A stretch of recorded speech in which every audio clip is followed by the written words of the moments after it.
Guys. No, no worries. No worries.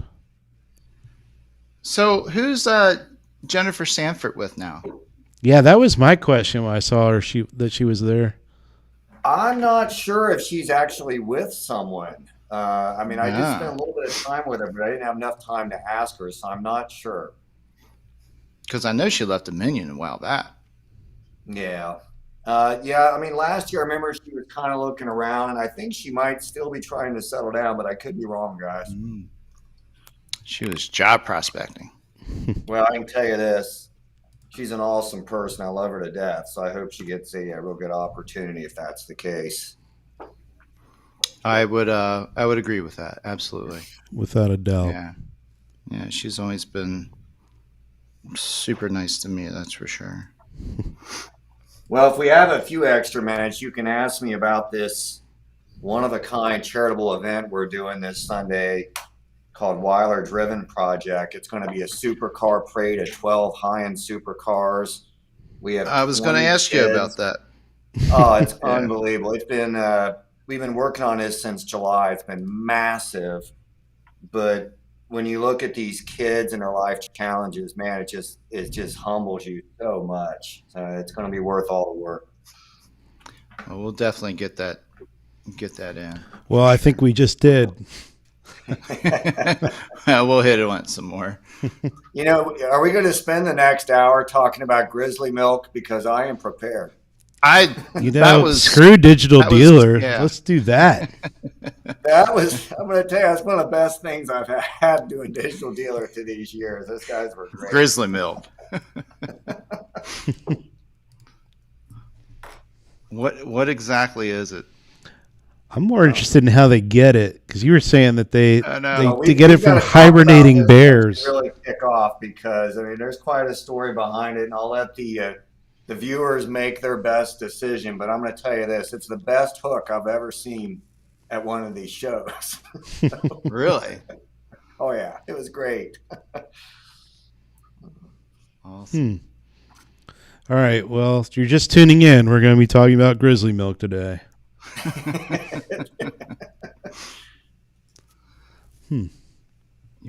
think you linked to it, didn't you? Yeah, Grizzly. Yeah, he said don't Google search it, though. Yeah, that's very important. You Oh, want to go really? directly to the site, Jeff. In fact, they warned me ahead of time to be wary of that. That's scary. Hey, here we go, guys.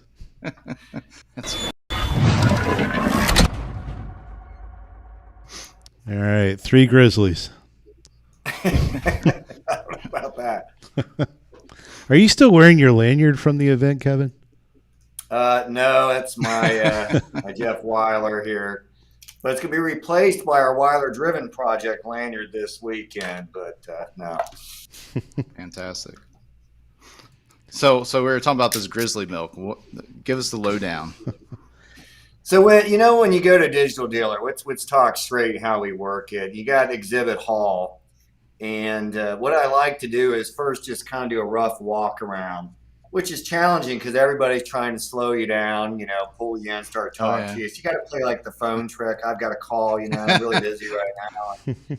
I would do that. I'm all walking the time. around, and as you can expect, you have the typical people that you expect to see, you hope to see, but then I see this huge grizzly bear. I mean, it's big enough to sit on. It's like life size.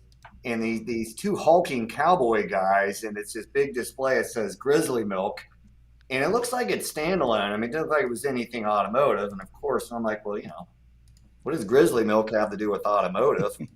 Kind of stood out. I need to go over and talk to these guys. So I went up, and a big, tall, cowboy-looking guy, and I'm talking to him. And his name is Cal Bozeman. Good Montana name. And I'm asking him about Grizzly Milk, and I said, of course I asked, is it real? And he started proceeding to tell me, oh, it's real, it's good and all this stuff. And I said, but does it work?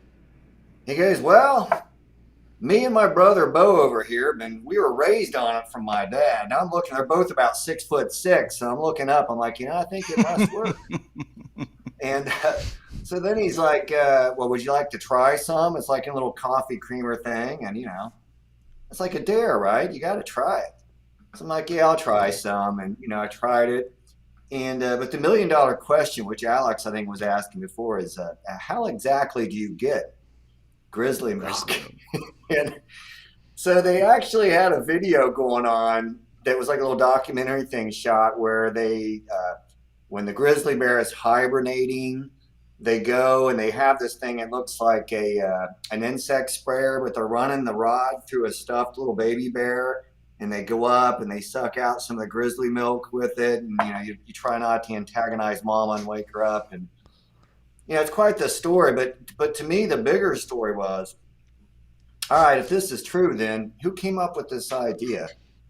And who was the first person to do it? And, I thought as a guy, this actually does sound very true. Because, there was two trappers back in the 1800s sitting around the fire, probably drinking some whiskey. And one of them said, you know what?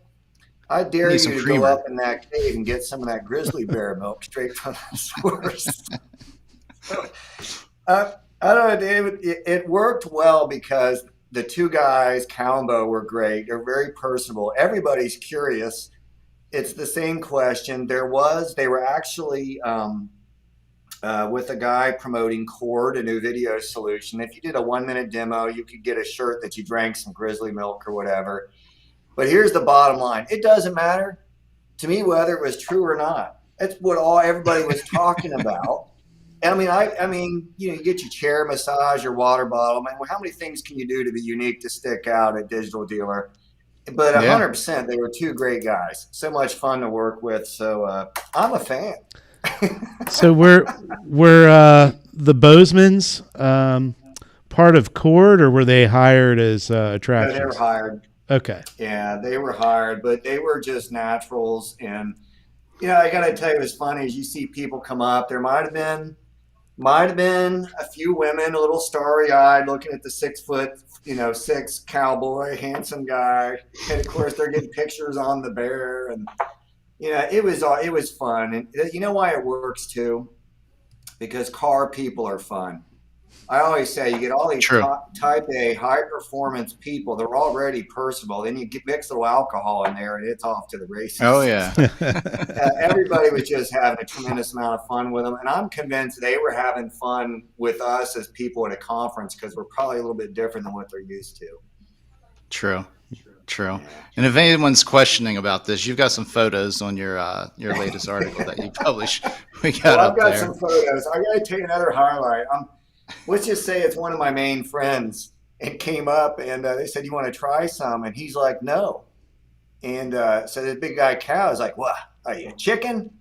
I'm like, wow, man. So today that's supposed to trigger you, but back in the 70s, we called a guy like that dad. Yeah. Right. So, oh, you chicken? Yeah, of course you gotta step up. You gotta try it, So it was fun kind of seeing that stuff going on too as people tried it, and a lot of great photos and conversation. Well, it says on their website, this isn't some super hipster drink from Silicon Valley. It's harvested bottled straight from the source. Might wake you up another way. Turn you woke. Yeah, I'm thinking about buying some and giving it out as some Christmas gifts this year. I think it'd be pretty powerful. I think that's. Well, let me ask you. What did it taste like? I know I'm a big milk drinker. At least I used to be. I'll try to cut back, but kind of like an unsweetened coffee creamer. I mean, for all I know, that might have been what it was. So is there a Black Bear vintage too? You could try it, but I mean, I'm going to tell you, I felt like twice the man right after I drank it. I was a little short-tempered, mauling people as they went by, and then I slept for about 4 days. So I think it probably does work. Makes sense. Well, since we're over here on the nutrient milk. Yeah, well, since we're over here on the East Coast, Jeff, maybe we should go find some Black Bears. Well, I think they're a little less scary. Yeah, you can. I'd much rather come across a black bear than a grizzly bear. Yeah. Though I doubt the milk would be the same. So I don't know how we segue away from this. Yeah. So the we were talking about Jennifer Sanford, and Mhm. we've all worked with Jennifer in the past, and Yeah. we were saying before that we wish her a good future after Dominion. It was good of you to see her. And I also noticed that there was somebody else who was job hunting there, Yeah. and we don't know if Jennifer was, but It's like making assumptions there. So, I'll yeah, tell you a story, and it's such a crazy world in automotive. Val Kirchhoff, I hope I'm pronouncing that correctly. He was working with Del Grande. He's not with them right now. He's looking at some other opportunities. But I want to say it's Bulgaria. But literally, we got to talking some years back, and I'm older. So when I flew in the Navy, we were still in the height of the Cold War, and we were literally opposing each other at that time with some of the submarine warfare stuff I was doing. He was side against me, and here we are now, some years together, working together. So I ran into Val. I always say about automotive, it's like we're one big inbred family. We all kind of know each other. So it was great to connect with him, and I hope that he can find a great opportunity as well. That's very cool. and Ryan Everson always has the wisest statements.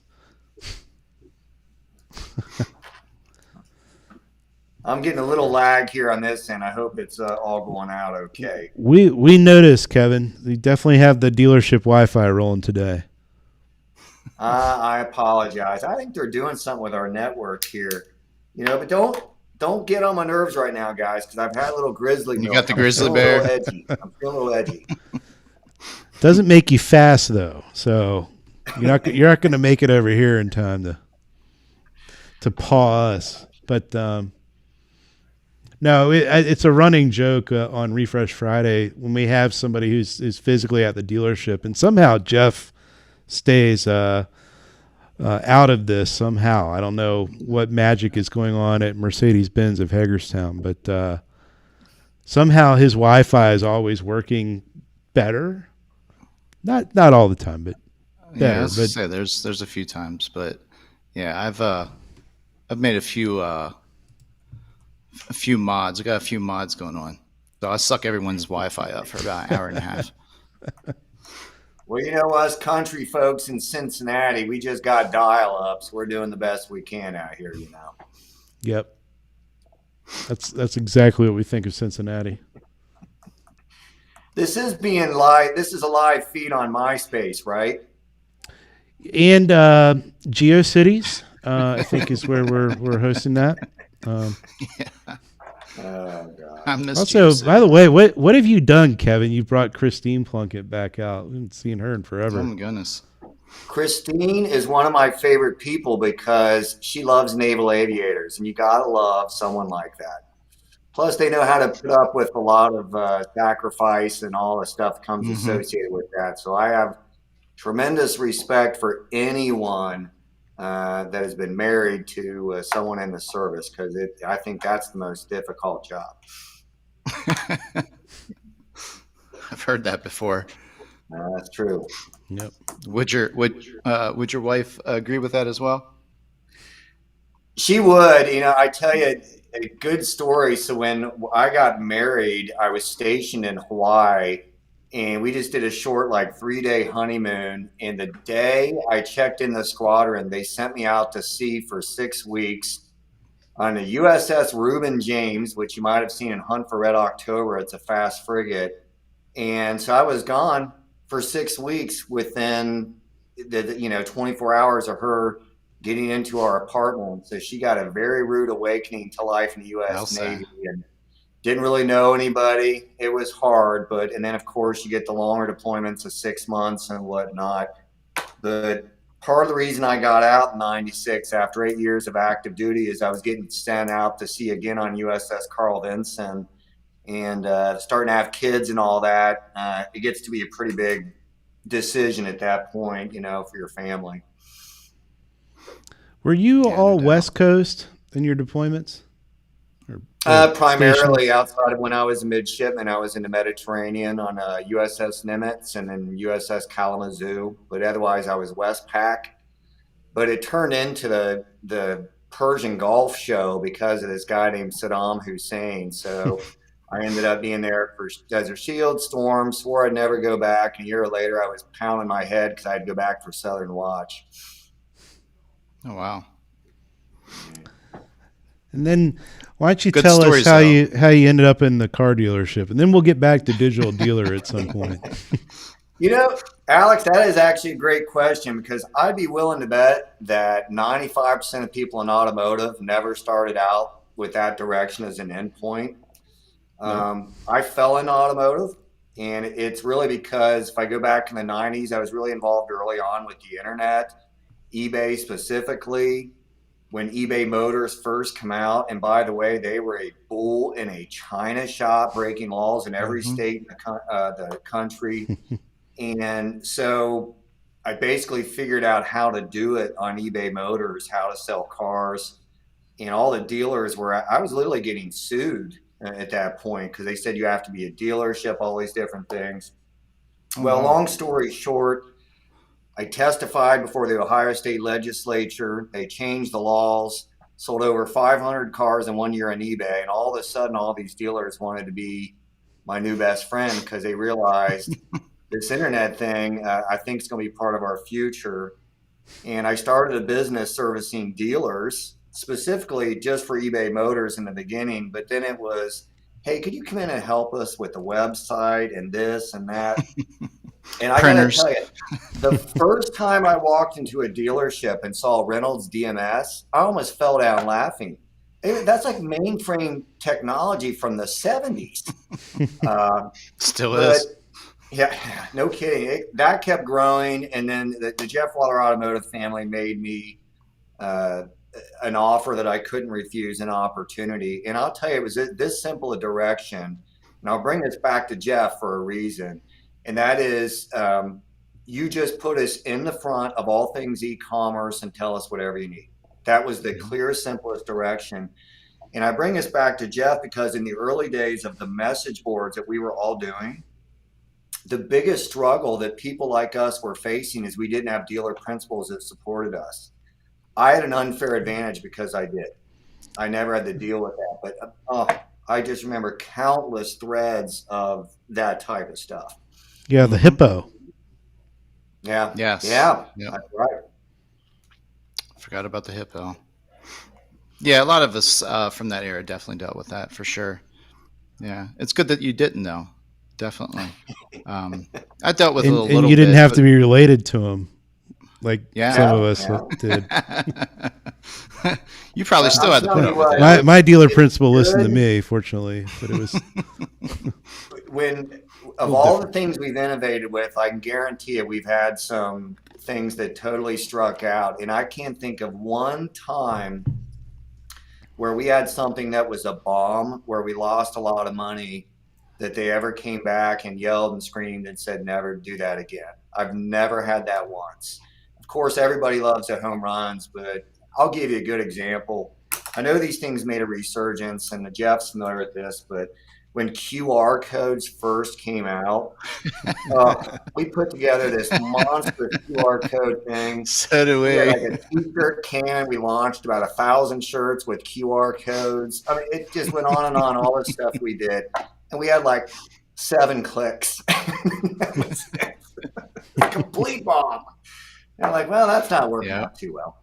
But That and initially text messaging campaigns. yeah, Both of those just yeah, fell yeah. flat on their face, and now look at it, and this, God, how long ago was that? 8 years ago? Uh, 9? Oh, longer it 10? was than a while that, back. Jeff. And That I was remember one of the biggest bombs was McDonald's.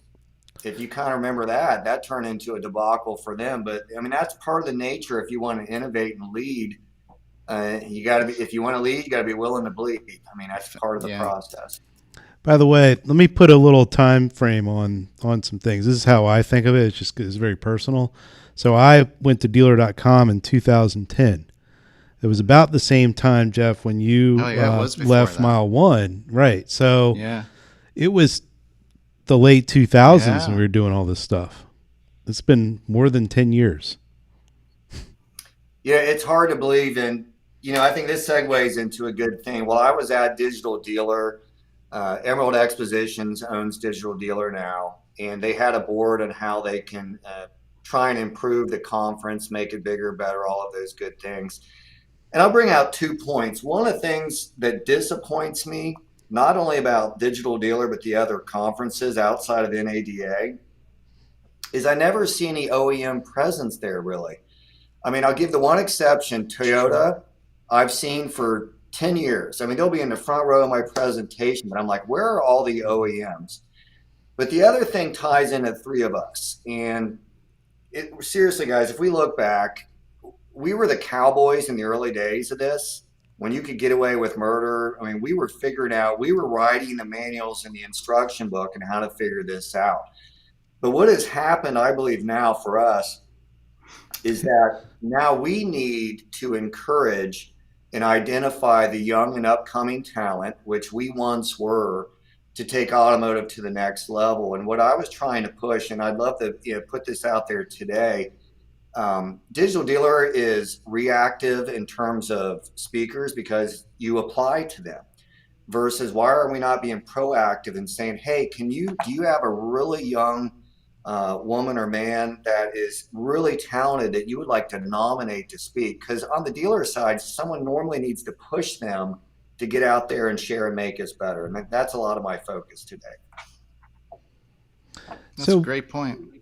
I like where you're going with this. I do want to throw out somebody who I think is absolutely in that category. He's been there a little bit, but not super long. He's still very young. That's Ryan Everson. Yeah. Mm-hmm. I'll tell you the last two who's really impressed me, and don't be offended, Brian, if you're on. Brian Kramer, GM of Germain Toyota of Naples.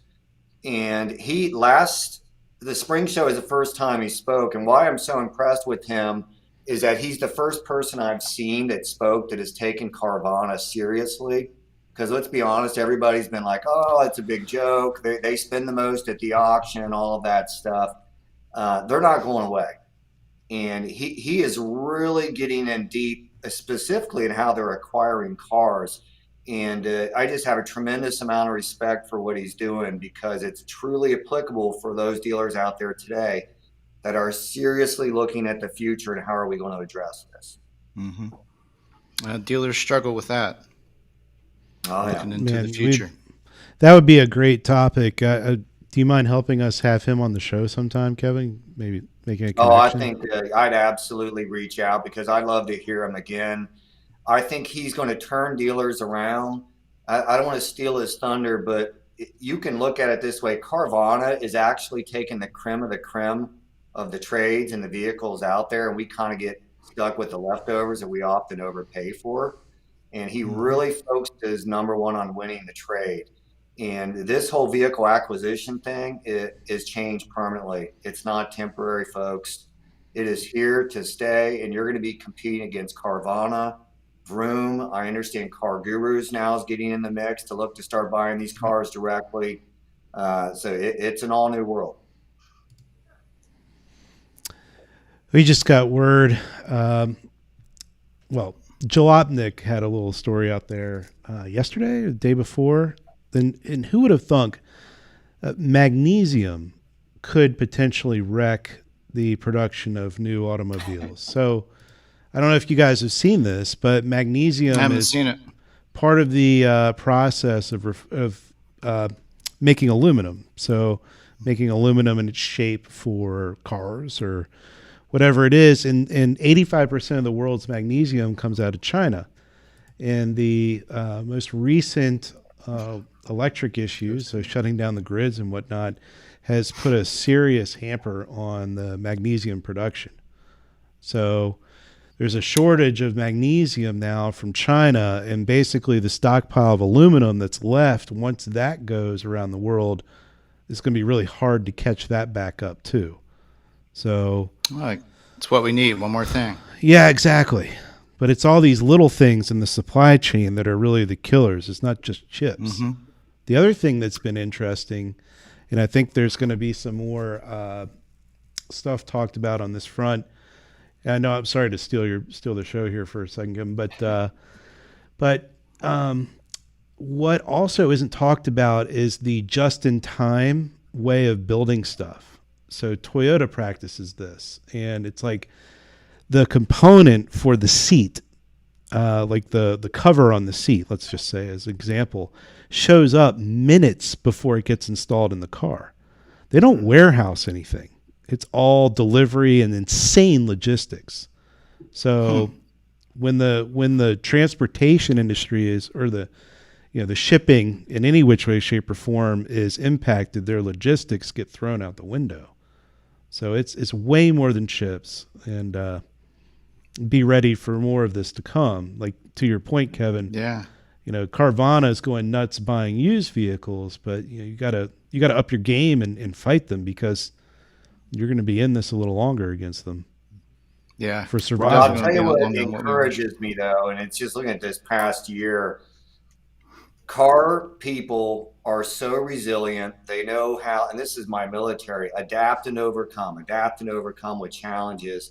And to see what we have done in the last 18 months with these type of record margins, here, I'll give you a great upside. Isn't it nice that we finally learned how to sell new cars at a profit again? I mean, the running joke was, hey, I've got a new car franchise for the sign to lose money, but I'll sell used cars to try and make money. We were down to a 2.2% markup on average before this started, compared to 200 to 400% for jewelry, 200% for furniture. I think this has got us better business focused on how we're operating towards that bottom line. And I'm convinced no matter what is thrown at us, the type of people that we have in our industry will always find a way to rise above it. It's been proven every time, right? Yeah. Yep. Yeah. So Kevin, thank you. You're bringing out some old faces here. Yeah. I've been reading some of the comments. I saw Bob Lanham's earlier. Bob, I'm going to see you next Tuesday for that digital summit in Chicago, even though I can't find one single direct flight from Cincinnati to Chicago now. There's a good change for you. Huh. But I will be there, Bob. So. How long is that drive? It's about 6 hours, but I got to sidetrack because someone was giving me a hard time in this before I got on today. Just drive. Why don't you just drive? And honestly, I normally do, but I am this close to making diamond status with Delta this year. It's been good for 2 years. So I am flying. Fair enough. That's right. So when you guys are walking back to steerage class and I'm up in first class, you're going to know why. It was this digital summit I flew to. Well, you'll have to meet Bob in VC again. Yeah. Oh, Bob, that's it. I just saw that. That's it. That's messed up. Yep. Well, how about some digital dealer? Back to that one. Yeah. Like, what else? What else was happening at digital dealer? What'd you walk away with? Anything innovative? Yeah, I can't say I saw anything really too innovative. I would say this from just a general overview. Very well attended, and I'm not surprised. Car folks like to be in person. It is still a person-to-person type of business. If I were to look at Exhibit Hall, it was much bigger than in the spring. We started seeing most of the bigger players return. However, for example, Cox Automotive had their smaller exhibit versus the tremendously large one and whatnot.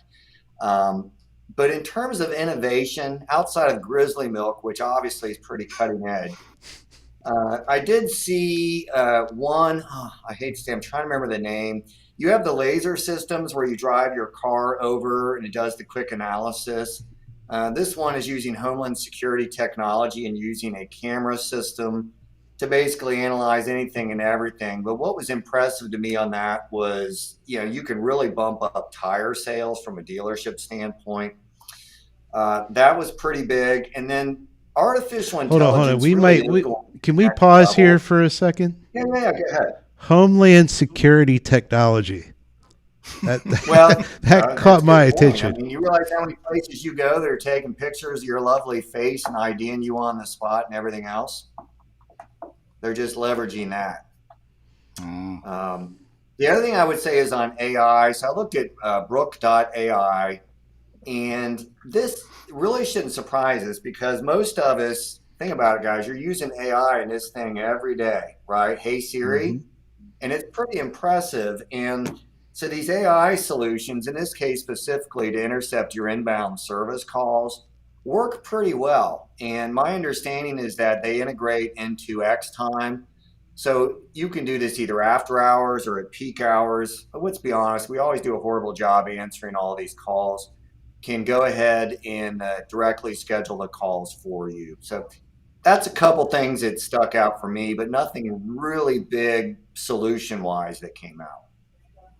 So it's almost like an elaborate phone tree of some sort. Answer Yeah, this question, we'll direct you to this. And like you're saying with service, it would just put you into some type of module where you would just go ahead and schedule the service over the phone, correct. and then it Yeah, would dump that and into Service Scheduler. the bulk of service scheduling in this case still does take place via phone. I mean, we're big XTime Hmm. users. We have all the online stuff, but I'd say it's about 60% are still coming in via phone. And that's a weak area for probably 90% of dealers if we're really candid about it. It It's could be a it, good solution. if you're getting 40% of your service scheduling through XTime, you might be the best one in the country. It was That's probably true. When when yeah, I it's whenever I, more in the single digit territory. nah, well, Last I I guess it worked could be, there. but whenever I was overseeing all the younger dealers, our Nissan dealership, the Mercedes, I think they're about 8 to 12%. But I do remember our Nissan and Toyota dealerships. We were a little bit over 30. I think we were average right around 33%, which was, and again, that was like probably 6, 7 years ago. Was that pushed Um, as a process on the so like if somebody called said, "Hey, can you go online and do this No, there?" not in that fashion, but we did have other POP material. Salespeople were trained on it to at least talk about it during delivery. And we had like a little pamphlet that went along with the delivery process. So yeah, we did push it, but it wasn't anything extreme. So the I think I'm okay to say this, but the average dealership was somewhere in the 7% territory for X time Wow, that scheduling, low. and it was pretty good compared to where it had been. Um, Yeah, and then best in class was somewhere around 12%. So really? yeah, Whew, that's crazy. That's but interesting. you're I mean, but I you're thought dealing the with adoption rate would be a tens lot of higher than thousands that. of dealers, Kevin. I mean, if you're just looking at the dealer refresh community, yeah, that sounds terrible. But Yeah. when go look down the street at some of their stores that you might compete against, and oh yeah, Makes sense. it's just a thing on their What website. I would kind of switch channels in a little bit other direction, and this is what I would like to see at future conferences versus that I'm not seeing right now. So number one is this: why are we not talking more about electric vehicles? Because all of us need to wake up. We are going to be the ones stuck with having to sell these vehicles. We're going to be on the front lines of this, and it's pretty obvious if you look. The OEMs are all on it. And I'm going to tell you now, the consumers are not all in on it. And we're going to be stuck in the middle trying to push a product that they don't necessarily want to buy. So I would like to see sessions about how are we going to be best prepared to do this. I think we're going to be an important part of the equation of convincing people why they want to get into an EV. So that's one big thing. And we can discuss Yeah. that. The other is this: who owns the data? And I don't think enough dealers are waking up to this. And I want you to think about this. So the electric vehicle, this ties into this specifically, it is going to be connected like never before. Think, OnStar times, 100,000 with the data it's pulling.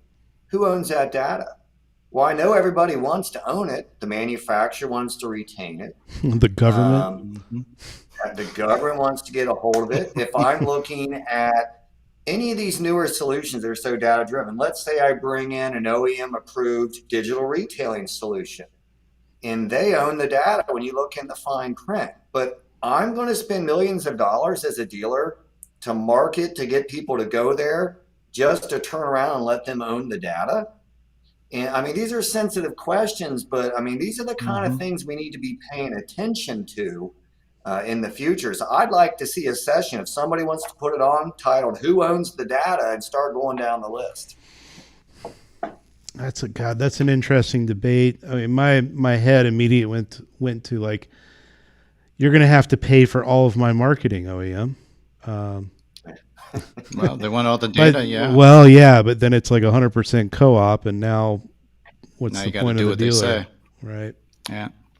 It's a And dangerous I slope. always try to think on both sides, why they, who it benefits and everything. But I'm not being my normal candid self here, because let's say I've gotten into a little bit of trouble with calling out some folks and getting some visits.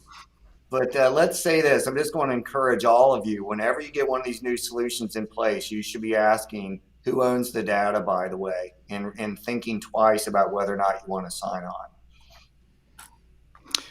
Well, I know someone just the other day said they wanted to take millions of cars off the road.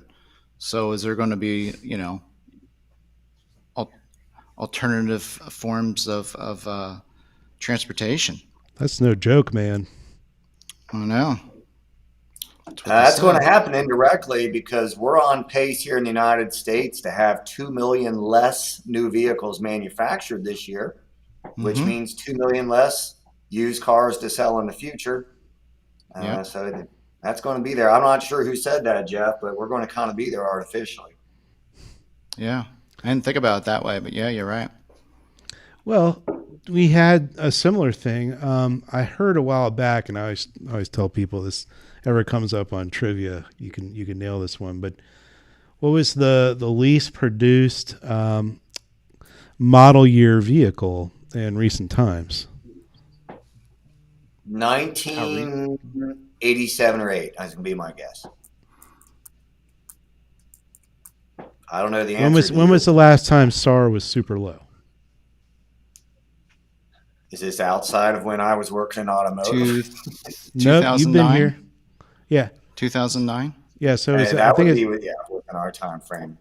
yep. And then of course red. So and the red's going to be another one again, because it's, for some reason it's like there's one factory that makes the red pigment that everyone uses, and in 2009, I believe, it was hit with a tsunami. So we didn't have red cars, or we didn't have many of them, and now apparently it's fallen under COVID issues. So they haven't been able to produce the red pigment. Well, So I think it's interesting to consider too that as we move forward, coming out of the pandemic in this past year, if the traditional model, union based, essentially, if we build it, they will come, will continue, or will we switch more to a just in time model for building vehicles? And so when I had the privilege of going over and speaking in Europe the year before last, in Holland and Belgium, and it was really insightful, because if you go to showrooms there, they're very small, they have very few vehicles, and the way it works is people expect to go in and order a car, and then they might get Mm-hmm. it 3 to 6 months later. That's just the way they're used to things. And then I come back to today. I don't have a Ford point, by the way, would love to have one. But watching how Ford is trying to push to that model to incentivize and encourage people to order versus buying directly that day in the showroom. Wonder if they well, could. there's I wonder if you could incentivize the customer, if that would drive. I wonder if that quick. I want my vehicle and be able to drive it away right now. That satisfaction. I wonder if you could incentivize. I wonder if that would help any. Some type I of love rebate. that If question, Jeff, and I'll tell you why.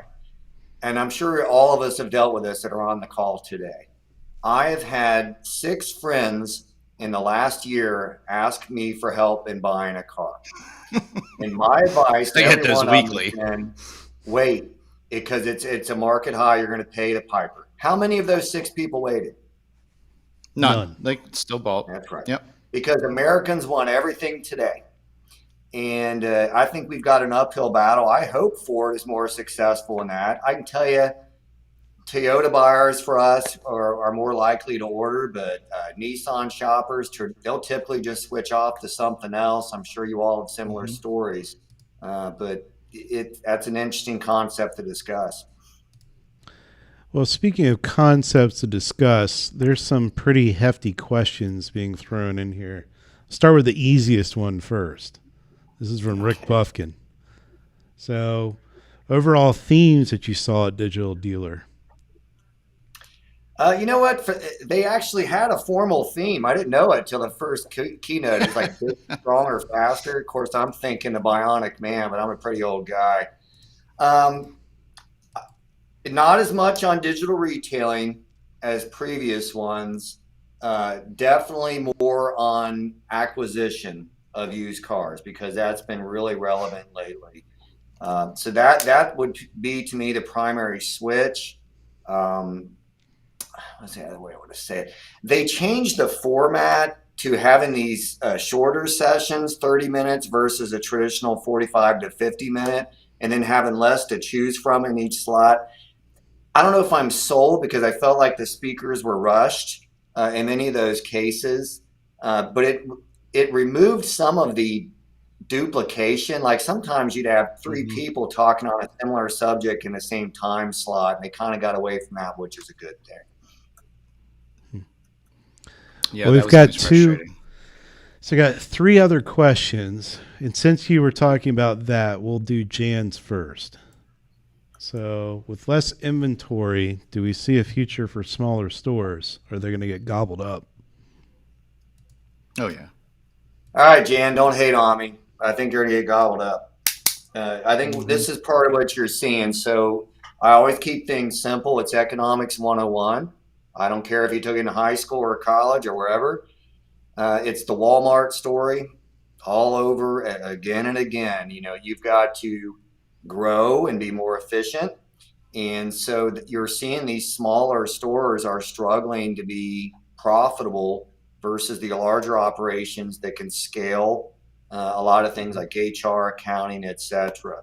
What is going on right now is unique but not surprising in that there was a lot of dealers before the pandemic that wanted to sell, but they were not very profitable. They didn't have much blue sky and they couldn't get a good price because a lot of the smaller dealers are scared to death of the future, electric vehicles, all of this stuff. What has happened in this past year and a half is that all these people are hitting record margins, which Yep. means record selling prices combined with large groups that know they have to continue to grow or they're going to die. And we have the perfect storm right now. It shouldn't be a surprise to anybody to seeing all the buying and selling that's going on. Yep. That is definitely going to heat up I agree. more and get even crazier, I think, as we start to see signs of new vehicles coming back, because then it's like, oh man, I need to get out now. You know, it's going to be curious because there was kind of a glass ceiling, for example, with the Auto Nation as to how many points, and they were just looking at hundreds that you could operate and pull it off. And as I'm watching some of these big acquisitions going down, I think that ceiling is going to get pushed higher and higher. And the way to look at it to me is to look at your Carvana situation. They're looking at it as a national market. If you want something really insightful on this subject, if you have a Mercedes Benz point, they removed PMAs in late July because you are now expected to compete across the country. And I think that's where the future is going. So then your next question is, well, all right, well, how can I, as a Chevy dealer, compete, several states away when there's so many other points? Well, number one, a lot of those points shut down. But two, it becomes in a volume and efficiency play. You can think like Dan Cummins down in Paris, Kentucky, selling all those units, and people will drive 2 and 3 states away. How do you do that? How does Carvana do it? You've got a frictionless or minimal friction digital retailing tool that allows you to artificially expand your PMA. You're starting to get me on a roll. I mean, I'm always looking 10 years out. This is how you plan your future. You think, where do we need to be in 10 years? And then what do I do? Go backwards. Well, where do I need to be in 5 years? Where do I need to be in 3 years? Where do I need to be in 1 year to reach that? That's how you innovate and think and get ahead. Well, let's keep you on that roll with the next question from Bob. So with 7 new OEMs launching in the next year, with 6 going direct to consumers, how are dealers going to compete? Bob, I refuse to answer your question because you're not going to be in Chicago next week. How's that? No, he's barking up the right tree. And this is what I'm trying to convince people of. I saw a comment by Drew, which is correct, that most dealers cannot look beyond 30 days. And I get it. I understand the business. But each one of us has got to dig deep down and realize that you're going to have to start competing a long distance out if you're looking into the future. And I'm convinced the only way to do that is we need to compete head to head with solutions like Carvana. And I'm also convinced that we can do it better than they are. The one area where they have a really good advantage, but not many dealers do, and I would say 95% plus, is when they acquire cars. So for example, you can go into the Cincinnati market and Carvana can pay $1,000 more than we're willing to pay on a used car because they can turn around and move it to Texas or California, whatever the case may be. They can move it to another market that they're in where it's going to be a good deal. We have to sell it in the market we're at. But let's take a step back. If we get really good with digital retailing and branding, then all of a sudden I can artificially expand my used car market several states out. And all of a sudden now I can acquire those cars and I can sell them as a profitable deal. It just might be a few states out. Does that make sense? Mm-hmm. Yeah, you're widening your marketplace. So you've got a bigger purse to play with when it comes to used car valuations. So, makes total sense. So back on the EVs for a moment. So this is the last of the 4 questions I had saved up. I see a few more might have come in, but Drew is talking about the EVs and when it comes to, so when it comes to Drew, carbon you want to and talk everything. about vaccines as well and bring in some other great political topics? We each Friday we've been talking about this internally. We're taking on different subjects with EVs. I don't know how to answer all these. A lot of these I'm going to tell you aren't going to make sense, but I do know this: they're coming, and how can we be best prepared for it? I will say this though: what they're doing with electric vehicles and what you can do in the interior and the features and everything is absolutely amazing. If you haven't test driven one, you need to. They're incredible. I think our challenge as a dealer is to, number one, get them in the car. All right. Because if they test drive it, they're going to like it. Then number two, we've got to get them to consider that as a serious option versus the traditional gas vehicle that's out there. And we've got the range issues, towing. The top selling vehicles in the United States are trucks.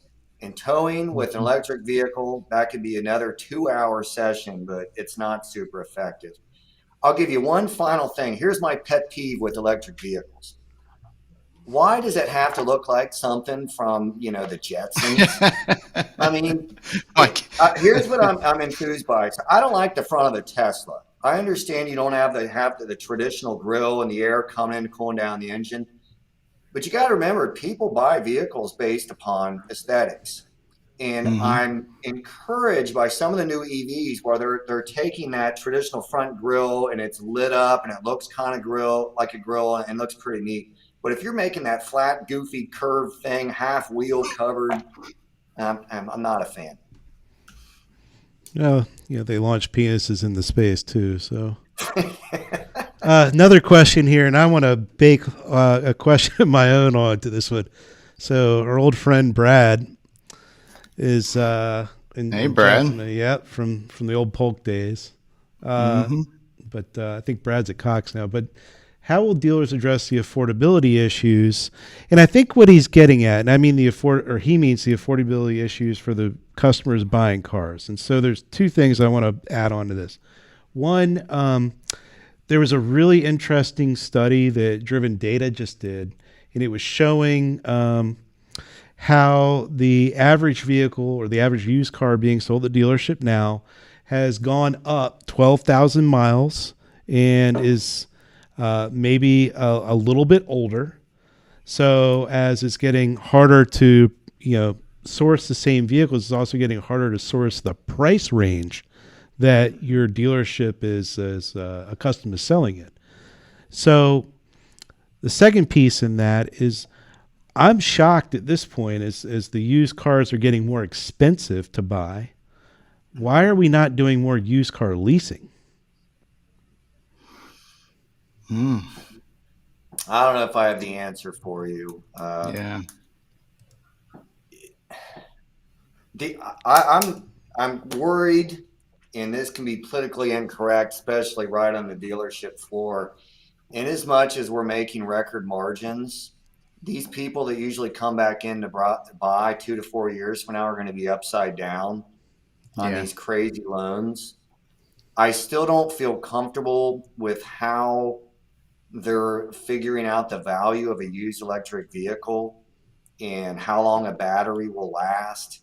Are these cars going to run a lot longer and we expect them to own them longer?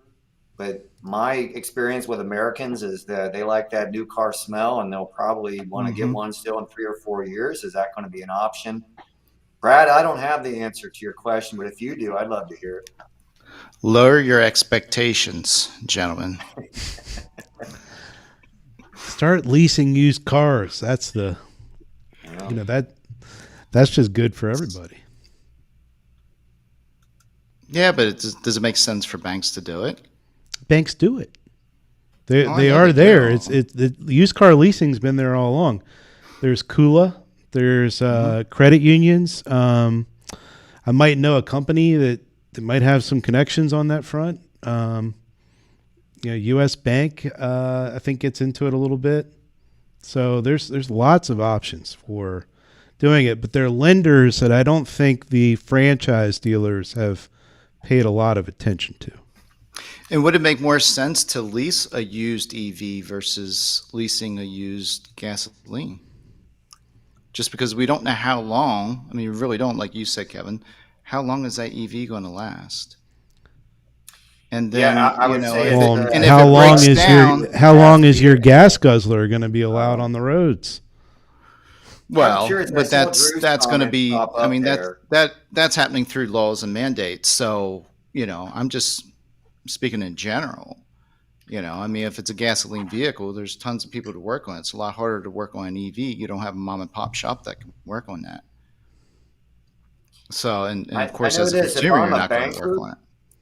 and I've got a choice between leasing on a new and a used car, the big risk is always for them trying to figure out the residual value, right? Yep. So think about what happened in '09, what took down Chrysler and all these guys because they got killed on residual values because you're taking a gamble.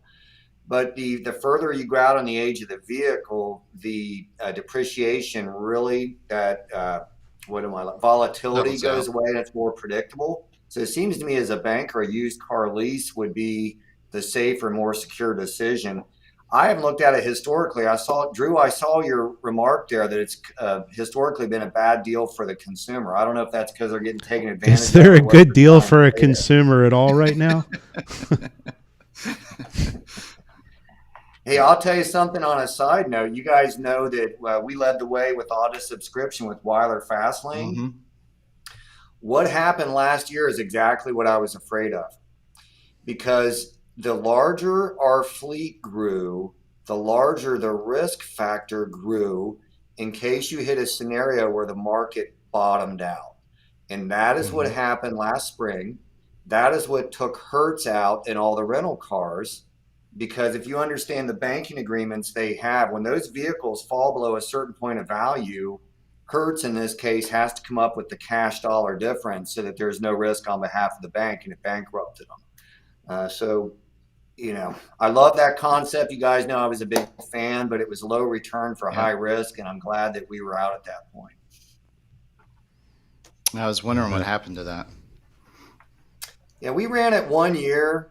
It is definitely the Mm-hmm. most exciting thing I've ever done with consumers. They absolutely loved it. We love the concept, but from a financial standpoint, low return, high risk. It just didn't Yep. make sense for the long run. I have a couple friends that jumped on, sort of a couple friends right out of the DC Baltimore area, and they love their BMWs and Land Rovers and all that good stuff. And I forget what group, I think it was Prestige down in that area. And they had some type of program and they freaking loved it, man. As a Oh yeah. consumer, they loved it. Oh, as a Yeah. consumer, makes all the sense in the world. I'll tell you one of my favorite stories from doing that. So we had just a beautiful fleet of cars that you could choose from. And we started getting all these people coming in. They want a truck, a pickup truck. So let's say you got to move some branches, leaves, haul trash, whatever the case may be. And they were always paranoid about, well, I'm going to scratch up the truck, and like, well, we got a bed liner, don't worry about it.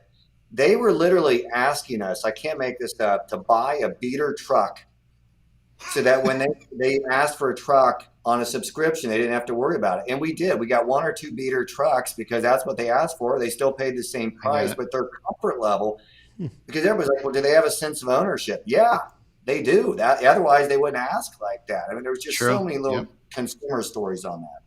Huh. That's interesting. And cool. Yeah, I want to take that beater truck into rotation for a couple weeks. Well, I'll give you one on electric vehicles. Electric vehicles were one of our highest Oh, utilized really? vehicles within the fleet. But let's think about this. Why do you They think didn't that have is? to worry about range or towing. If they ever needed to go on the vacation trip 3 states away or haul their boat, they just switched out of the EV. But the majority of the Mm-hmm. time, which is commuting time, they'd switch back Commuting. to the EV and use it during the week. So now that presents an argument. If we're going to sell EVs in the future, probably going to be easier if they already own another vehicle that addresses the concerns that they have with an EV.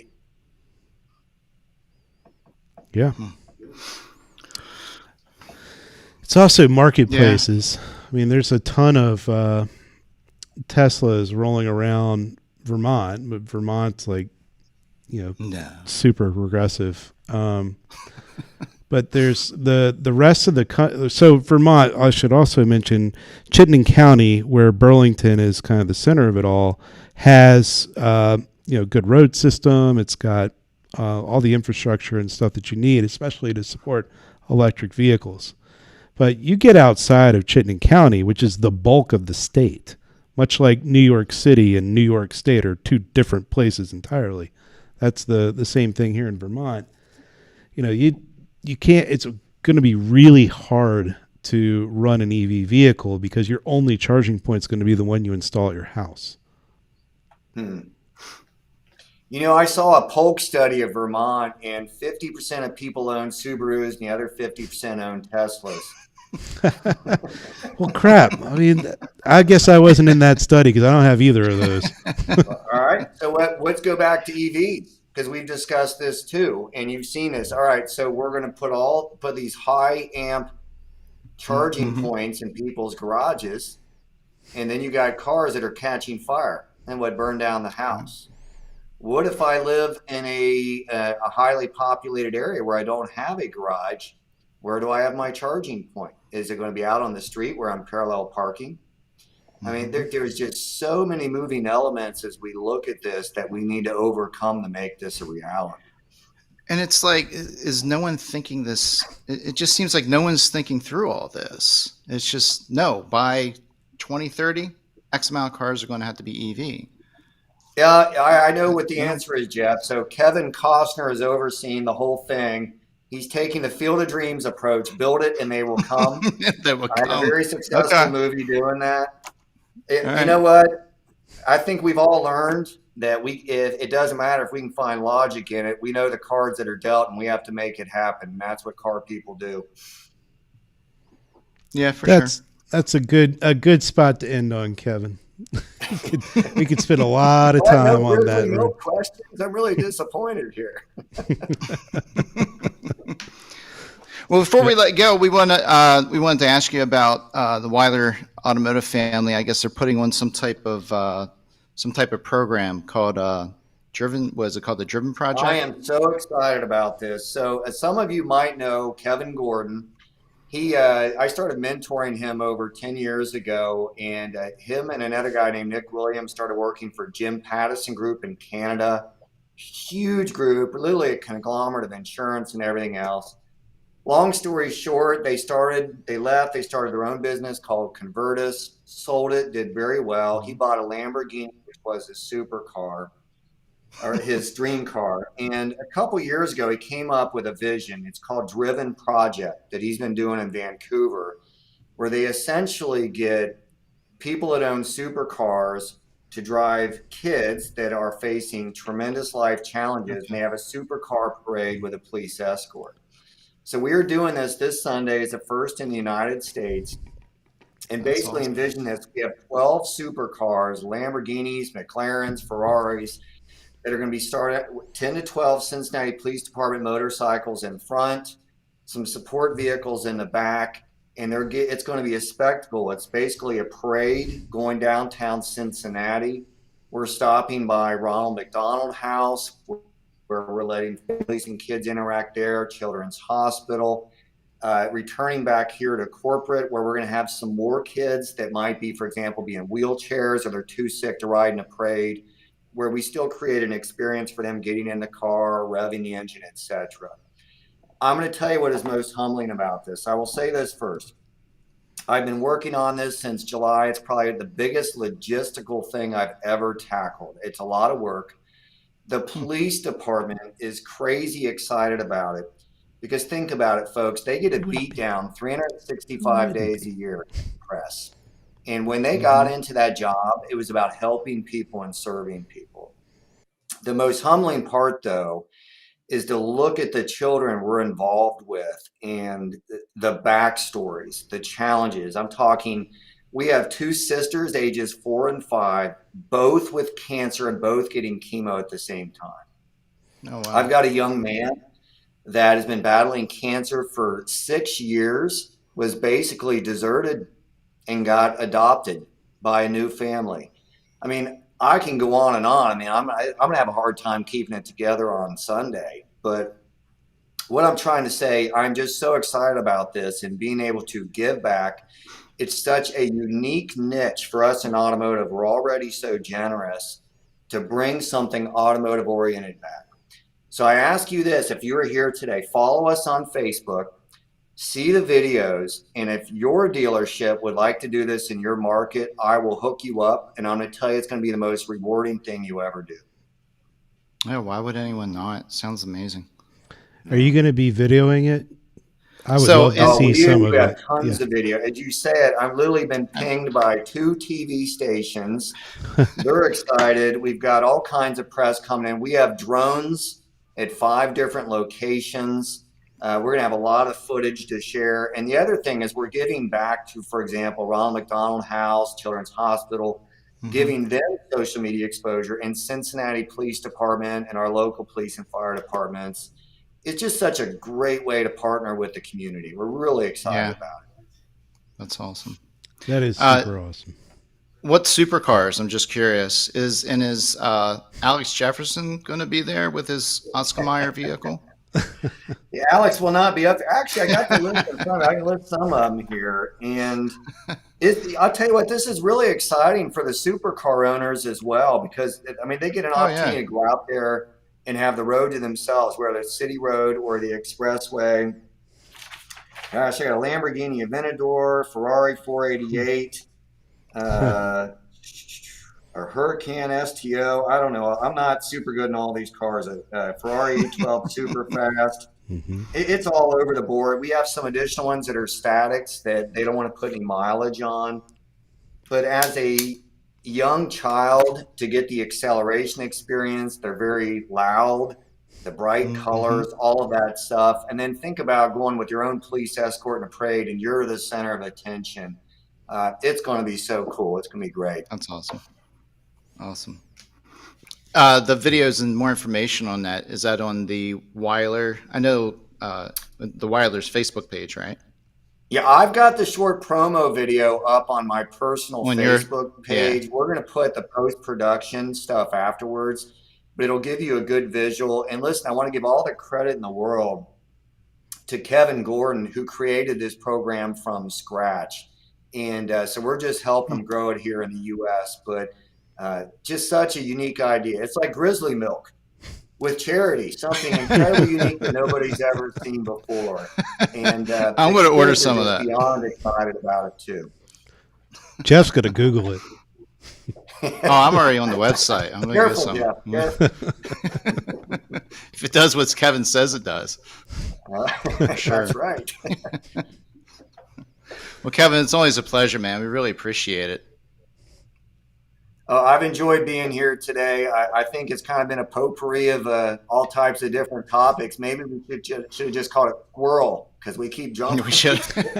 Yeah, exactly. And fun. I'm sure we could go for another hour. And we had a couple comments, people saying, get you back on real soon. So we'll have to do that. I always enjoy it. Thanks for everybody for joining us today. Yes, thank you all. Thank you, Kevin. It's fun as always. Right. Everyone have a good weekend.